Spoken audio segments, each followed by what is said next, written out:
Influencers versus institutions. This is the ARC Roundtable. My name is Nate Williams.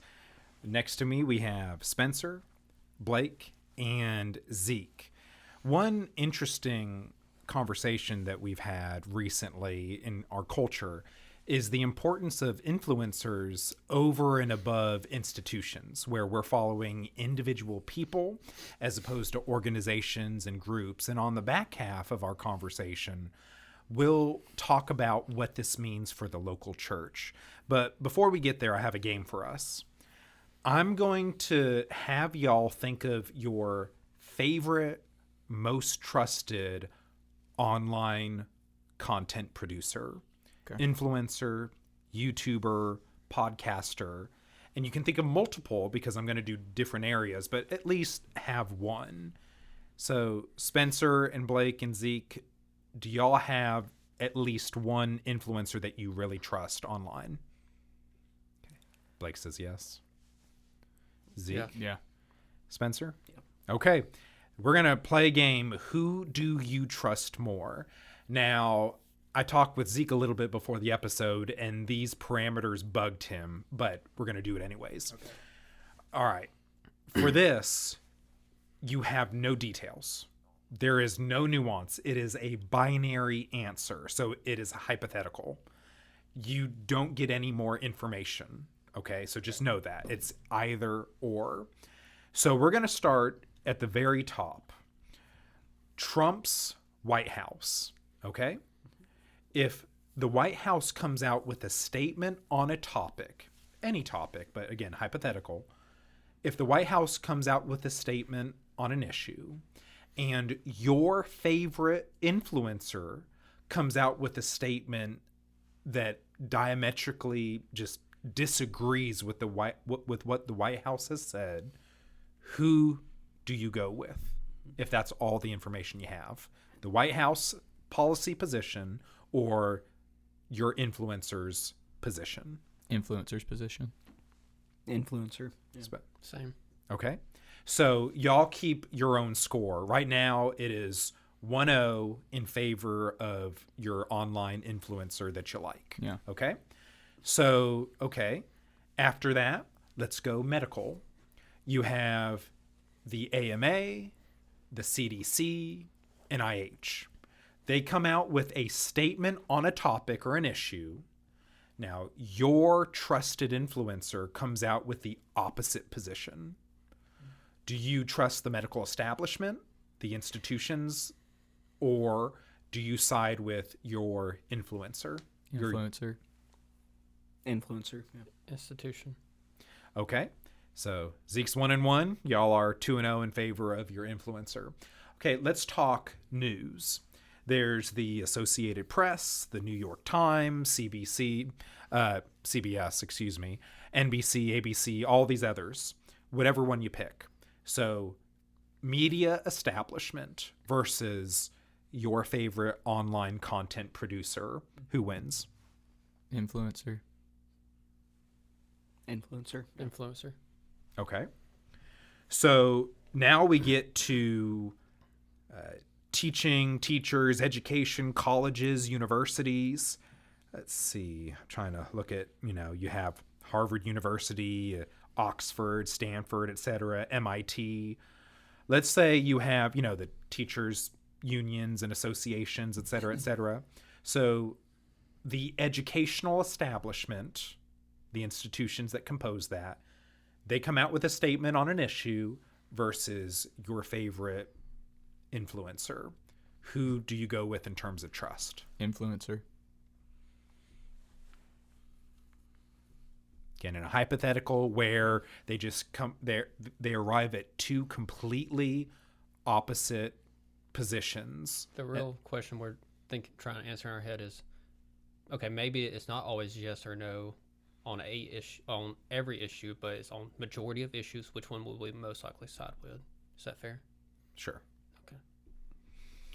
What All about saying, because the information can be the same, but the conclusion can be different between the influencer and the institution, right? So, So which one you going with? Whose conclusion? We can't. I thought we couldn't ask like clarifying, so we just have to take this Sorry. as is. Who do you trust more? They've come to two opposite conclusions. Education establishment or your favorite online influencer? Come on, Mr. Conspiracy Theorist. Come on, Spencer. Come on. I think I would go with the institution. What? Okay, so what's the score for y'all at this point? 5-0? 1 and 2. We've asked 5 questions. 3 and 1. Wait, Oh, he's how many? asked 3 questions. Now I got to remember. We've done government, so the White House. We've done media. Health. We've done health. And then this one was education. I'm So 1 for 4-0. 3 because I haven't 4-0. answered the 4th one. 4-0. This was between institution versus influencer on conclusions. education establishment. Yeah.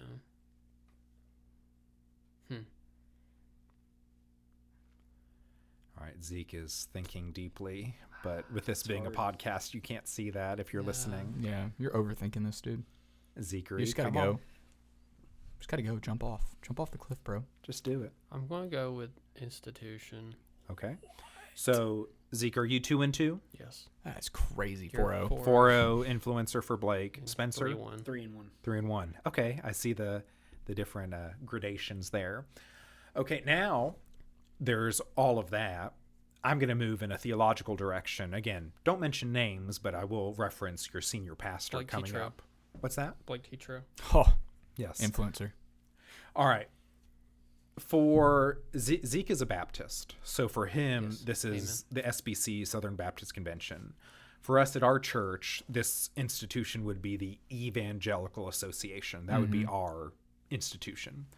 So if the EA or the SBC came up with a certain position or came to a certain conclusion on a theological matter that was diametrically opposed to your favorite influencer and the theological position that this person came to, who would you trust more? So that's kind of a trick question for me because I think my influencer actually comes from. Now, your influencer can only be like a YouTuber, podcaster, YouTuber, or... podcaster, online sphere person. Wait, Yeah. But that's you. Okay, if hypothetically I was the person you're thinking of, think of someone What else. if they're deceased? My influencer's deceased, but he made a lot of content before he died. On YouTube? On YouTube. Yes, on YouTube. So, I think I know who it is. So we'll ask that in a moment if you're comfortable sharing your person. But okay, so again, for this person, sure, we can go with that. Okay. All right. They have come to a different conclusion than the theological establishment that we're a part of. I'd probably still go influencer. 5-0, Zeke. I'll stick with my answer from before. Establishment. Okay. 3-2 establishment. Establishment. Yeah. Okay. So what's that for you, Spencer? Is it 3-2 but in favor of the influencer? Okay. Now, last question. Your senior pastor, won't mention names, your senior pastor comes to a certain theological conclusion. Your favorite online influencer, YouTuber, podcaster, comes to the opposite conclusion. Who do you trust more? Influencer. Pastor. Pastor, influencer, Pastor. Okay.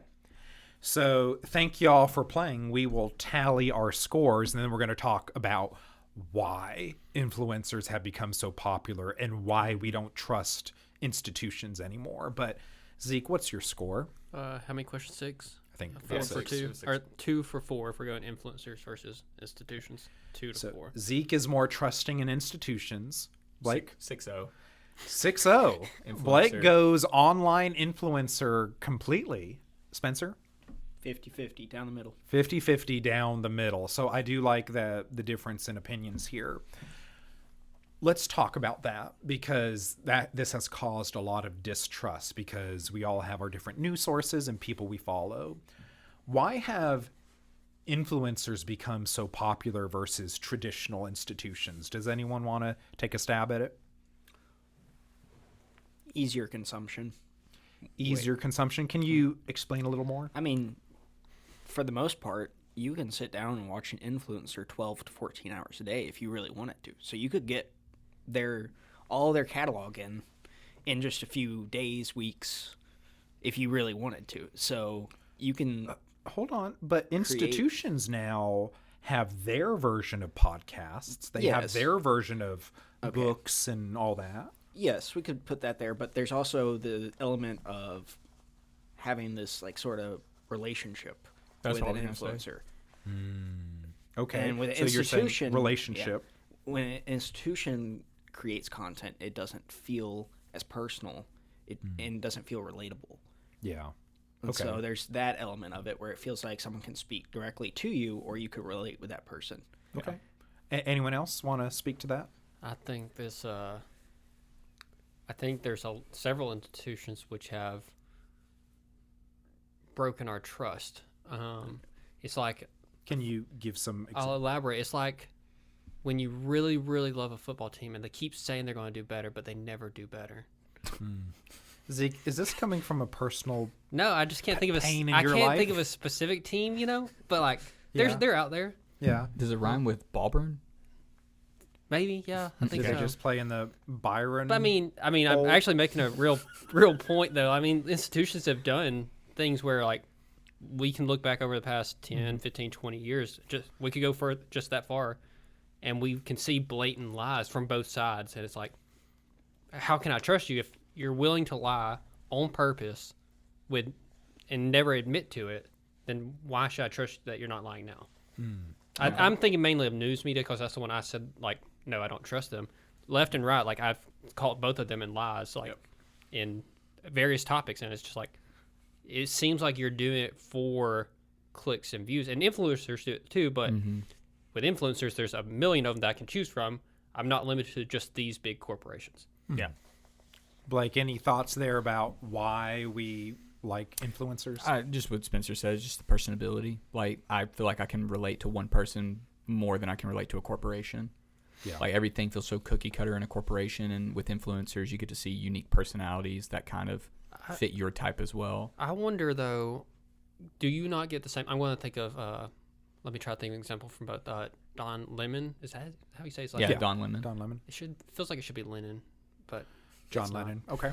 Anywho, Don Lemon and who's the other? Jesse Waters or Oh, yeah, Tucker Carlson Waters back World, when he was yeah. on Fox News. You have personalities on there that people like the older generation really cling to those people the same way that you would to an influencer. Why do you think it's different for this generation? Why do they not lean towards the Because influencers of Fox News and CNN? Because, I mean, we grew up in social media. And if you look at when Tucker Carlson left, Fox dipped in, like, when they fired Tucker And that Carlson, it proves my dipped. point, and though. then they all went to Tucker Carlson. I think it's just because But of, that like, proves my point. All the older people were watching it not because it's Fox News, but mainly Right. for Tucker. It's And as because soon as he left, they left. it's because we have access to, like, social media. Social media has opened up that market. Like, back then, before, like, Instagram and Facebook and all that stuff, all we had was the late night show. Yes. And that's only when we can consume their content was at that specific time period at that night. So it was like, oh, if you want to see Tucker Carlson without having to stay up, let's say he had an 11 o'clock slot. Let's say you wanted to watch Tucker Carlson. Well, now you can watch Fox News, the corporation, because you're just watching it for Tucker Carlson because there's no other media outlet out there for Tucker to just be on his own rather than having to get a later time slot. Let me push back on that, though. In recent years, past decade at least, all the news networks have started doing 24/7 news cycles and posting on YouTube and places like that to where if you want to watch nothing but Tucker Carlson, they have more than enough that you can watch. And Right. how's that any different than you finding just some influencer online versus finding a news channel with that person? I'm agreeing with you. I don't trust the news, but I'm just saying, well, how's that different? It's the access to that influencer. But they have the same access. Are you How's it talking about different? even though the corporation still gets the clicks and views, Mm-hmm. people are still watching it for the influencer, which is why when Tucker Carlson left, So why do you trust other influencers but not news influencers?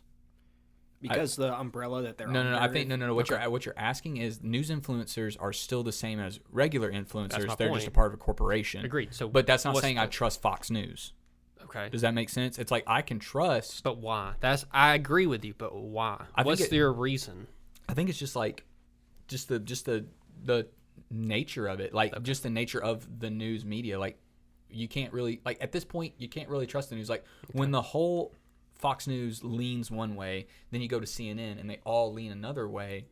and you can never like, and it's supposed to be the news where it's supposed to be right down the middle, non-biased. It's like, who do you trust at that point? Rather, if you cling to someone like Tucker Carlson, who people kind of view, and I don't view him as this, but people view him as like he's more down the middle and he'll tell you facts. Whereas the other people they're just gonna say what they want to say. You know? Let me try one more time. I agree with you, but you haven't given me. You just said, well, we don't trust him. Why do we not trust the news outlets, but we do trust the individual influencer? Because we've had plenty of cases where the news outlets have gone against the influencers we trust. Like Tucker Carlson he'll say, I'm against this, and people are like, I can get behind that because we feel like he's telling the truth. Okay. And then now the majority of Fox News is like, no, we think this, and we're going to get rid of Tucker Carlson. So it's like yours would be the same as mine. It's like they've done us wrong in the past, so therefore I don't trust the corporation as a whole. Right. But influencers haven't had time to do us wrong. Right. Okay. Fair enough. Just to kind of clear up a little bit. I think mostly they're seen as pundits of the corporation that they're in, even if there is some level of personality. Yeah, because they do have to fit in a role, and they can't go against the message. Question. Yeah. Again, I'm just curious. Is it a bad thing? Let's take any news site for them to have certain things of like, hey, if you're going to work for us, you can't have these beliefs. Yeah. Is that okay, or should that not be accepted? If they say you can't have the beliefs, I would or say you that's can't wrong. But publicly express those beliefs on our channels while you're working for us. I think with the way that corporations are made, you kind of have to do that at this point, and I don't think that's right. Okay. But retroactively going back and changing that. When I say is it okay, I meant like, hey, like we just won't continue to hire you if you decide to go and change all your beliefs to left views or right views. We're a left-wing outlet. We're not going to keep hiring you. Yeah. We're a right-wing outlet. They have every right to. Yeah. Okay. I was just curious. So I'm with you. With this conversation, this trend towards the individual, the comfortable, the relational, this is a single person, and just the relationality is important to us. We want to be seen as real and authentic. Has this been a good move overall for society to move towards the influencer, or has it been damaging overall, and why? I'm going to say damaging, even though I went 6-0 for the influencer. and here's the reason why. It's like when we get to share who our influencer is, I think it'll make sense why I went 6-0 for the influencer, and it may not. But for me, what's so damaging is like there's no, like an influencer doesn't mean they're good, if that makes sense. Mm-hmm. Like good morally, or like they can be an influencer, have a very large following, and be a super corrupt individual. And so why I think it's so damaging that we have so many influencers and people cling to these influencers is because and it's the same thing with corporations. It doesn't give people a reason to think for themselves. It's whatever like they say I'm going to believe, and I'm not going to think twice about it. And we do live in a world now where influencers, they act like they are the smartest people in the room. And so it's like, my word is the gospel truth. I think that's why it's damaging. People just don't know how to think for themselves, and they think if they disagree with their influencer, it's not disagreeing with someone who has an opinion. It's like disagreeing with your wife or your husband or your father or something like that. Like it's because there's that deep emotional bond. Yeah. I think Spencer, Blake's... sorry. I was going to say Spencer or Zeke. I think Blake makes a good point on For the real? fact... I know it's rare. Whoa. Skip a D. I'm trying to think of how you worded it. It was a certain part. It was... whenever you don't think for yourself. I think that's been around before influencers, though, yeah. In the sense of back when it was just Fox News, CNN, etc. I mean, if you are right, you believe whatever Fox News says. If you're on the left, you believe whatever CNN said. I think that's the majority of Americans, how they've always been. And I'm not just trying to bash them. It takes a lot of time and energy to try and look stuff up for yourself. And a lot of us have other struggles, other things going on in our lives, jobs, kids, families, et cetera, to where I can't be my own news outlet and take care of all the things I need to take care of. So I need to put that burden off on someone else who does it full time. Unfortunately, those people are going to be human, and I don't know that there's in an ideal world, they're always truthful, they're always honest, they always try to be fair with how they establish the news and all the everything. But even the people that we would probably agree with the most have probably gotten something wrong, because they too have other things outside of their work. Right. So I don't know if there's an actual solution, but I see that as filling a void that's there, regardless of what we do, whether we have news outlets or influencers. Now, I want to ask y'all about accountability versus control. The argument for institutions and networks and associations, they'll talk about accountability. If someone produces a faulty academic paper with certain conclusions that are just made up, or there's poor research and poor studies and polls and surveys, the institutions say, well, we can check each other. We can hold each other accountable. We can call each other out. There's the peer review process. So you need institutions and networks because that allows high quality substantive results and papers and articles and studies to reach the masses. You need us. We need that credibility. We need that. However, individuals and influencers, YouTubers, and podcasters will say, no, what you really mean is gatekeeping.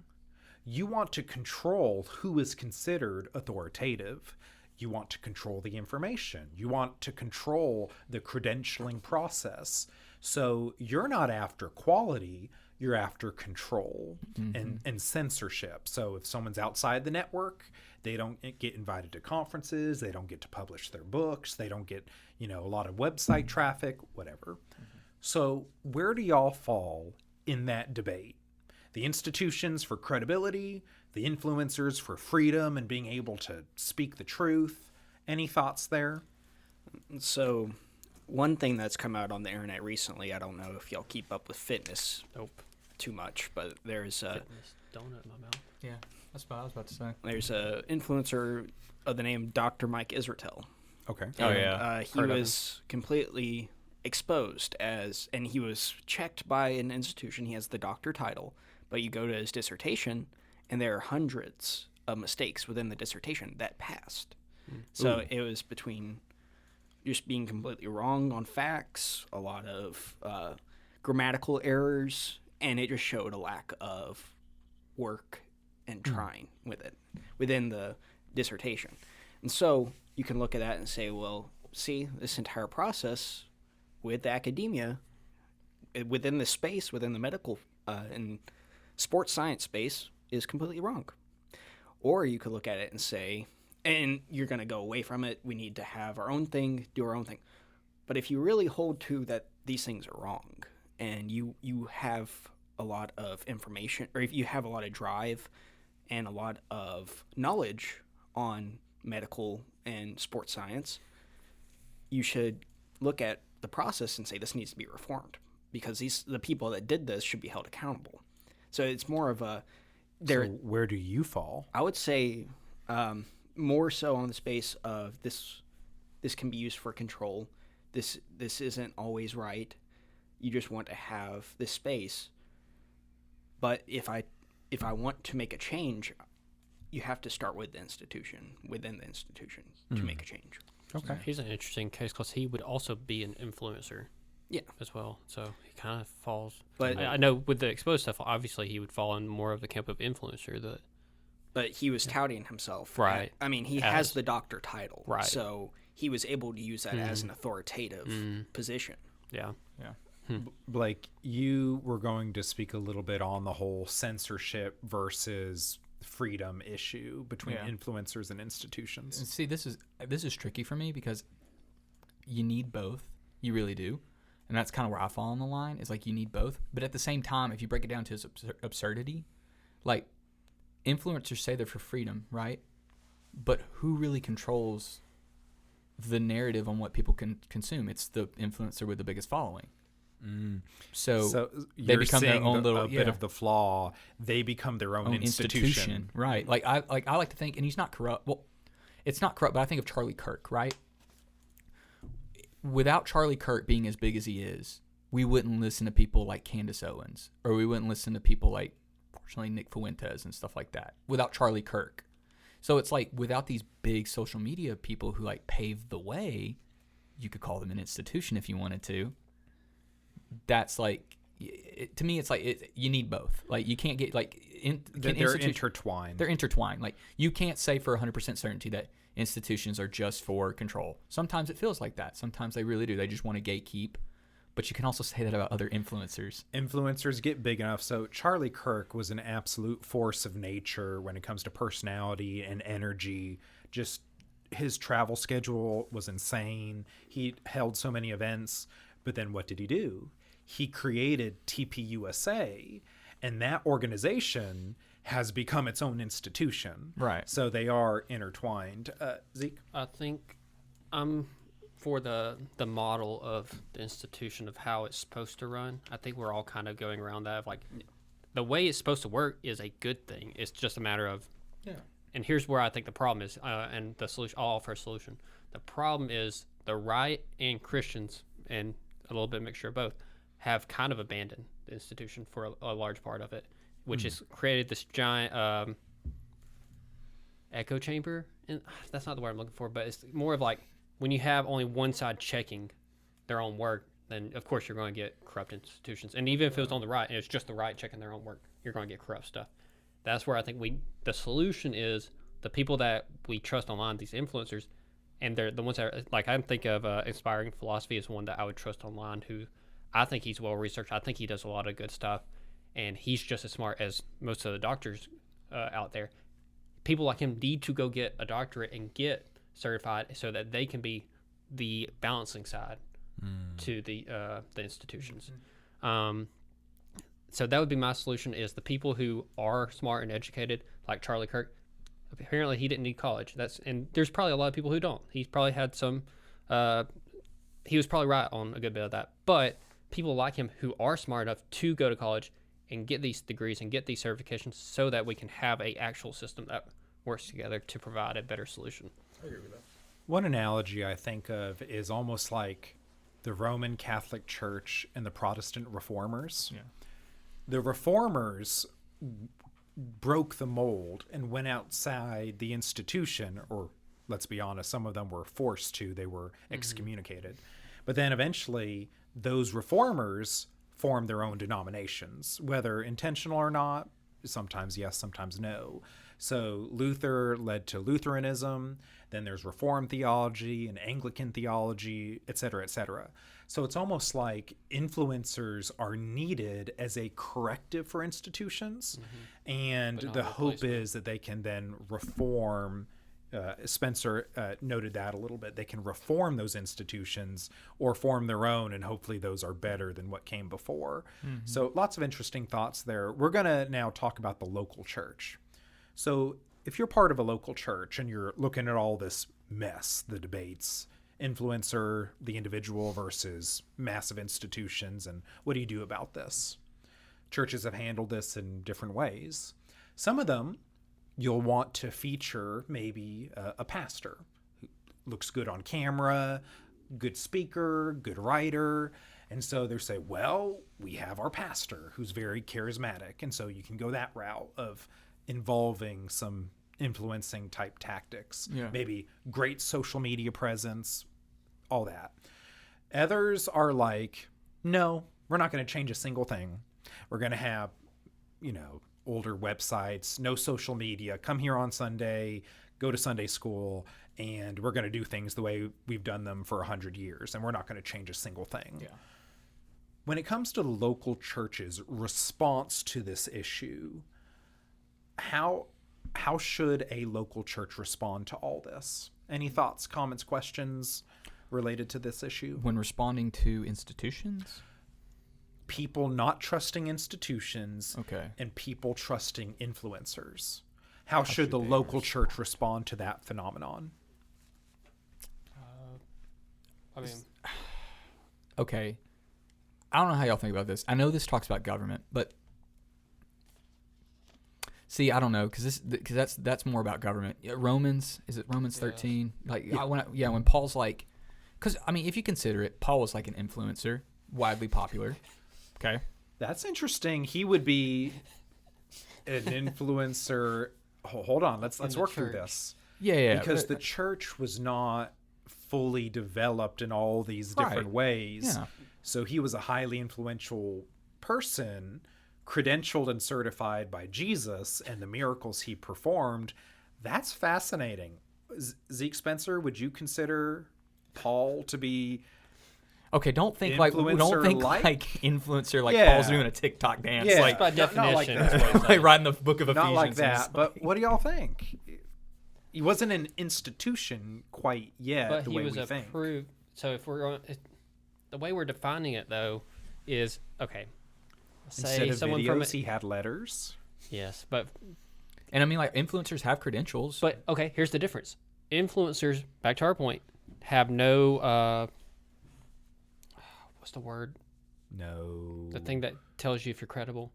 Credibility? No, but Credentials? like no one Accountability. They have no accountability. They have no one saying, "Hey, I can vouch for this person," other than themselves and people they Paul had. agree with. Paul had Jesus, the apostles, the early church. Like he had credibility. He had accountability for himself.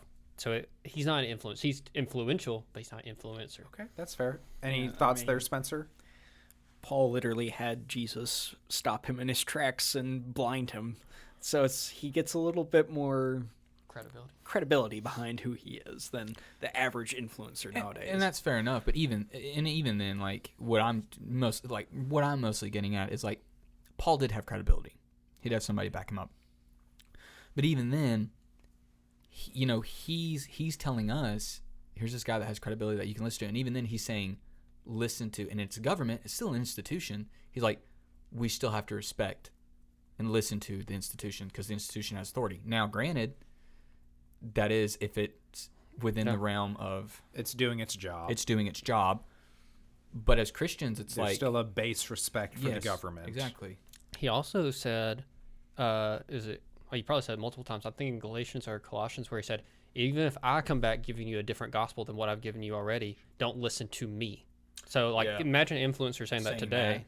Like, that would be very unheard of. I think that's true. And returning to the local church, now, Oh, yeah. What was your question? in light of this issue of a lack of trust in the church, Yeah. a lack of trust in churches, denominations, those types of things, pastors, how should local churches respond to this overall topic? And that's where I was going with my point. It's like, I think you can use the model that Paul gave us. It's like you have to have that, there has to be a base level of respect. And I think that's how you kind of have to combat it. You may not agree with everything an institution does, and that's fair. You're allowed to have your own opinion. There has to be a base level of respect. Because, I mean, if you really break it down, influencers, they all learn something from somewhere.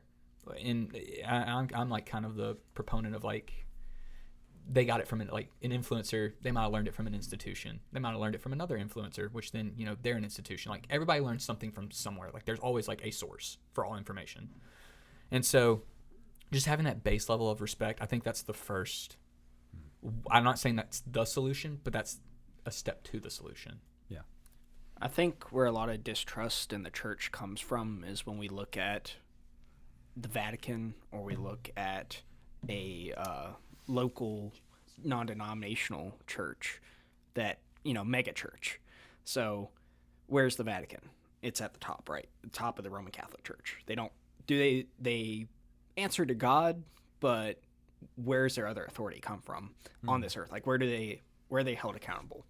And that's a genuine question. Is it all within themselves? I guess it would be them holding themselves accountable. Yes. And so there's that lack of trust where we see people say, well, they just do whatever they want. The Catholic Church has a history of this, that, and the other. And so when it comes to trusting the top of the Catholic Church, there isn't much there for most people. And then when it comes to looking at, people usually look at these big churches, and there's been a lot of mega pastors lately getting arrested for owning child pornography. Lots of stuff, doing terrible things. So when people look at these people that have so much power within their local congregation or within the Roman Catholic Church, people say, okay, well, that means the entire church is corrupt. We should just throw the baby out with the bathwater. And My baby Jesus. My little 8 pound, 7 ounce baby Jesus Don't throw baby Yeah. Jesus out with the Amen. bathwater. With the baptism. with the water. baptism water. And I think we need to really go back to a Baptism. level of discernment within the church. Mm-hmm. Because we've given a lot of pastors, a lot of people on staff, just the leeway with things. They're just letting them do whatever they want until it gets too far. And Now, so you would go against this suggestion I mentioned earlier, framing your pastor as an influencer type online in the church, online presence. You would shy away from that. yes. Okay. I think any good Christian influencer should point to any of their listeners and say, you can listen to me and you can have respect for me, but your favorite pastor, your favorite theologian within your life should be your local pastor. I agree fully. I think there's a church. What's Matt Chandler's church, or the one he was at for a long time? In Valley, Texas, Yeah, Valley Church or something like that. I forget. I know what you mean. But they have a little thing at the start of before the sermon starts or anything like that. They have a little thing where him or someone else comes out and says, "Hey, we are not your local church. Get plugged into a local church. Get under a local pastor. We're glad that you're listening to us, but this needs to be a supplement. We do not need to be your online church." And they said that before everyone. I think that's if you have that scenario. We don't have that obviously, but if you have something like that, you at least need to do that. That's a bare minimum of letting the people know before you watch this. Like, we are supplements. We are not your workout. Yeah, I think that's fair. I think when it comes to this issue with the local church, it starts with the little steps, and it's going to take time. So local churches, do what you've always needed to do. Go love, go serve, go feed the hungry, give clothes to the naked, help the poor, help the widow, help the orphan, be involved in your community. That's going to take time. It's going to take time to establish credibility with your church members. Mm-hmm. Church members out there, be upstanding citizens in your local community. If you own a business, be a good business owner. If you are a landlord, be a good landlord. And so then when people notice these members are, oh, you have good character, high quality work, what church are you a part of? It will then reflect favorably on your church. So all the things that we should do anyways, but that's how you regain trust, is you be a positive force in your community for good, mm-hmm. and people will eventually notice that. Zeke? I don't remember what show it's from, but someone gives the advice of they're like a politician or something running for candidacy, and they're like, answer the question you wish they'd asked. And they ask like a off the wall question, and he answers like a polar opposite question. They're like, yeah, but what does that have to do with my question? Anyway, so I'm going to ask the question I wish you had just asked. Okay. And I guess Blake is going to be the biggest one to answer this, because I think me and Spencer both already agreed to this. But what level of influence should your local pastor have on theological matters? We'll just say for now on theological matters compared to influencers. Should they have more? Does it depend? Like, where should they rank in influence for you in your church versus your influencers online? And y'all can answer this too, but Blake's someone who said, and you're using influencer. The word should, right? Should. Where should it be? Yeah. Should there be anything? Right. So how's it rank? Yeah. And it should be the local pastor. What do you mean? Like, where it comes to ranking, like, your theological... How much influence should your local pastor have on your theological beliefs? He should have a lot of influence. So why would you rank influencer over your local pastor? Well, that wasn't the stipulation. If you Pretty remember, sure it was. I did say your senior pastor Over versus influencer. your influencer. over influencer. But now we get to use the should part. No, but, okay. Why Blake's saying he So answered he's saying what he's not does. perfect. Okay. Now he's answering Okay. what should. Interesting. Yeah. So why does influencer rank higher for you then? Oh, because it was Tim Keller. That was my That doesn't influencer. answer my question. Oh, why? well, here's the thing. Why does Tim Keller, and you could argue he's not what we would typically consider influencer, but I see what you're saying. Yeah. Why would Tim Keller rank higher for you than your senior pastor? Well, first off, Tim Keller, my senior pastor, because I know our senior pastor listens to this. Tim Keller and my senior pastor agree on a lot of the topics. What about when they don't? What about when they don't? I'm not saying you should. I'm not asking you to follow blindly, but I'm saying Yeah. which one, if they both have an opinion on the same topic, your initial reaction, not like where you finally land, but your initial reaction, are you like, oh, I'm going to initially go with my pastor, or like, oh no, Tim Keller's probably right, I need to go talk to my pastor? I probably, and for me, unfortunately, I'm going to go with Tim Keller just because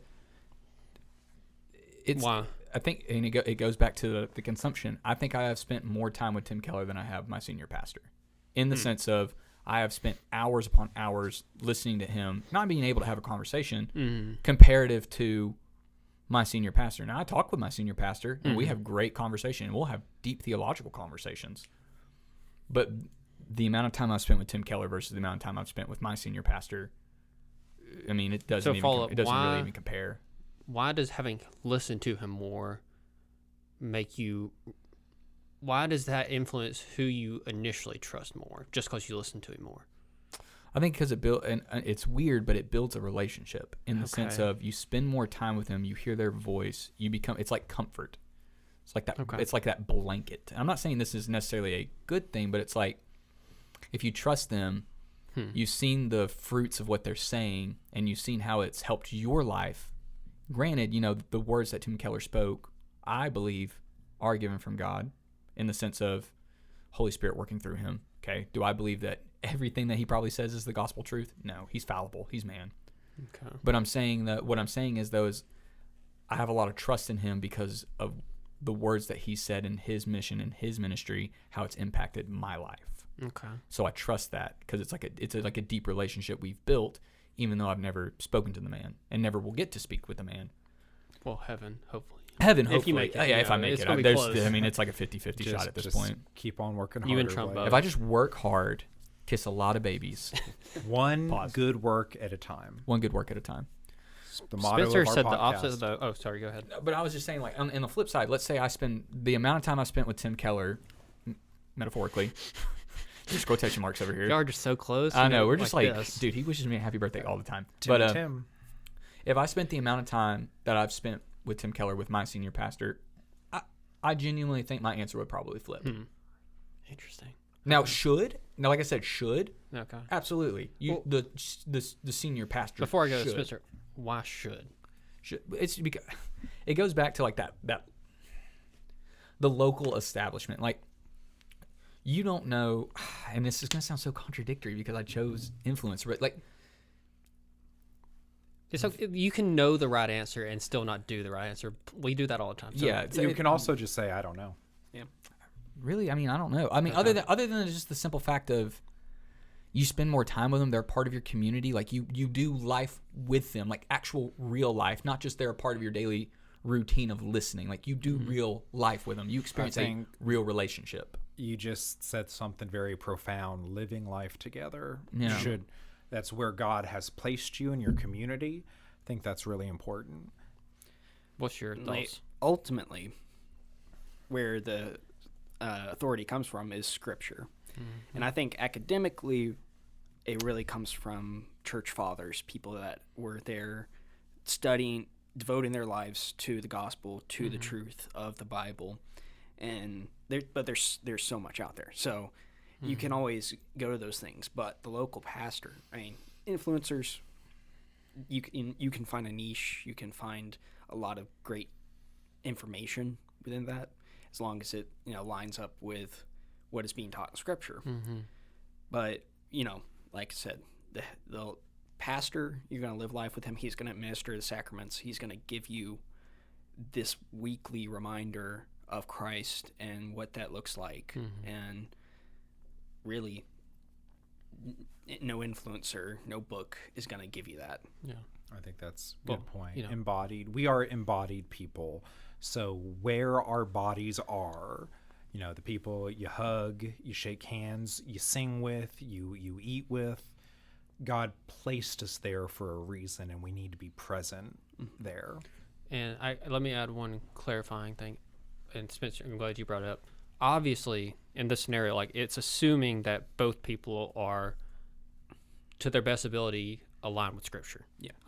So I mean, obviously, heresy would be a situation where you're like, oh, well, no, you don't listen to your pastor if your pastor's a heretic. And you go into that. Yada, yada. I'm assuming that both people are on the same wavelength and they just disagree on this topic. And I think my answer would be local pastor, not because I'll always agree with them, but because I spent enough, to your point, kind of, I've given enough time, and also I understand that from Scripture, like, he's the shepherd of this flock. I'm a part of this flock, and he's the shepherd of it. Mm-hmm. I'm going to initially agree with him, and then if I find out that I'm like, hey, I don't agree with you on this issue, I would go to him for that and say, hey, like, I'm curious, like, why do you land on this side, but I see this side? And 9 times out of 10, if it's a good pastor, they're like, yeah, I can see why you'd get to that. I don't land there, but I can see why you get there. Yeah. And we can just agree to disagree on this, unless it's something major. But to your point, it goes more than just theological disagreements. It's more of you're living life with this person, and God is back to where we started with institutions. It's better than just an influencer. Your local pastor is better than an influencer because they have accountability. Tim Keller, to be fair, would have had more accountability than some Christian influencers because he was an actual pastor. Right. Actual pastors should have, if they're following the Bible, elders or deacons or some form of accountability inside the church to say, hey, we approve of this guy. We think that he is above reproach and good to lead this flock. Yeah. Community, accountability, all that. I think good thoughts there. Before we head off, y'all don't have to answer. I know we mentioned Tim Keller, but do we feel comfortable mentioning our online influencers, the people we like to listen to, the people we follow, and we permit influence in our own decision making? Yeah. I mean, mine's for theological matters, it would be Mike Winger, or Inspiring Philosophy would be another one. For news outlets, it would probably lean lately towards Mike Winger, or I don't have one. It just depends. It's hard. Okay. It has several people. News outlets are difficult. So Blake and Spencer, I guess you would be my news outlet. So. Oh goodness. Anyone you feel comfortable sharing? I was thinking of like Redeem Zoomer. He's Zoomer getting pretty good. Like he's really studying a lot lately. And thinking of Inspiring Philosophy, Gavin Ortland. Oh yeah, I forgot. How did I forget? Santa Cruz Paleo for my more medicinal. Okay. And he has a little bit of faith stuff in there. But just thinking about that. Anyone you feel comfortable sharing, Blake? Like I said, like Tim Keller. Tim Keller across the board for everything. Probably. Tim Keller was my doctor. Yeah, literally. Tim Keller. See, like the medical. This is gonna sound weird, but like medical kind of just. Medical just kind of goes just like, it's like a day-to-day kind of thing. It's like listening just who's kind of popular at the moment or who really is like read up on their stuff. Medical. See, medical is like, like the answer if I had, like, but going back. You don't have to have someone for that section. Yeah, like that's what I'm saying. Like I would trust like a doctor as of now versus the institutions. And I know that sounds crazy. I have a good answer for this. Okay. My medical, and we talked about it a little bit. I go to people in my local community at church or family. I'm lucky enough to have some medical people in my family that I go to. I'm like, hey, if this person seems pretty rational, I trust on most stuff. Maybe they're wrong. They could be wrong. But they know a lot more about medical than I do. I'm going to trust them. And if they get it wrong, they get it wrong. Yes. I can only have so much control over my life anyways. That's kind of, yeah. And my local doctor, whoever I'm seeing, I trust that they're not lying to me. Be honest. I have been to all of y'all's homes. Yes. And you all have framed portraits and statues of Candace Owens. Oh, yes. Oh, that's a lot. That's a lot. You know I don't like Candace Owens. Okay, anyways. All right, I know y'all. what to eat for Christmas now. This has been what I think has been a great episode of the ARC Roundtable with Spencer, Blake, and Zeke.